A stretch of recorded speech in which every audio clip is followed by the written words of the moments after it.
বাংলাদেশকে সিরিয়া বানাতে চান তাদের থেকে রক্ষা করতে হবে বললেন বরকতুল্লাহ বুলু। যারা বাংলাদেশকে আফগানিস্তান, সিরিয়া, ইরাক বানাতে চান তাদের হাত থেকে দেশকে রক্ষা করার আহ্বান জানিয়েছেন বিএনপির ভাইস চেয়ারম্যান বরকতুল্লাহ বুলু। তিনি বলেন, বাংলাদেশের সব হাক্কানি আলেম সমাজ তারা আজ এদের বিরুদ্ধে বক্তব্য দিচ্ছেন।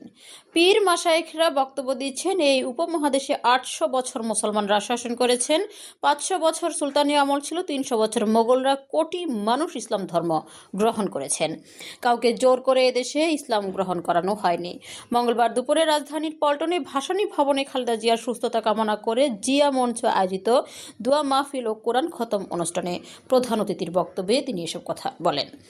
বুলু বলেন, যারা খানখায়ে বিশ্বাস করেন তারা সবাই এই মওদুদিবাদীদের বিরুদ্ধে, তারা 71 এ বাংলাদেশের বিরোধিতা করছেন। তারা 47 সালে বলেছিলেন কায়েদে আজম মোহাম্মদ আলী জিনহা নাস্তিক, তাকে নেতা মানা যায় না। হোসেন শহীদ সোহরাওয়ার্দী নাকি লম্পট, তাকে নেতা মানা যায় না। তারা সেদিন মহাত্মা গান্ধীর সঙ্গে হাত মিলিয়ে অবিভক্ত ভারতের পক্ষে ভোট দিয়েছিলেন। 1971 সালেও তারা বাংলাদেশের জনগণের পক্ষে ছিলেন না।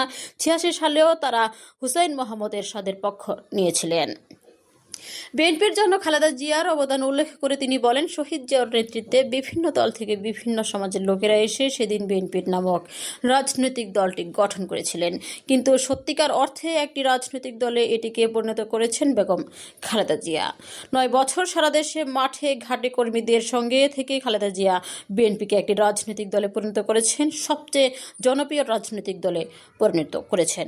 আলোচনা শেষে সাবেক প্রধানমন্ত্রী খালেদা জিয়ার শারীরিক সুস্থতা কামনা করে দোয়া এবং কোরআন খতম করা হয়। এ সময় বিএনপির বিভিন্ন পর্যায়ের নেতাকর্মীরা উপস্থিত ছিলেন।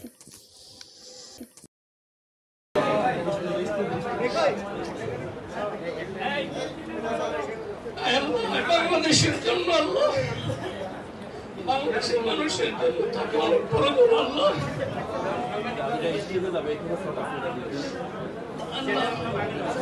তাকে সুস্থ করে আমাদের ফিরিয়ে দাও আল্লাহ। আবার যেন তিনি দেশ পরিচালনা করতে পারে আল্লাহ, সেই তৌফিক দিয়ে দাও আল্লাহ। তুমি তার নেখায়াত বাড়িয়ে দাও আল্লাহ। যে সমস্ত চিকিৎসকরা তার চিকিৎসা করছেন আল্লাহ, তাদের মেধা বাড়িয়ে দাও।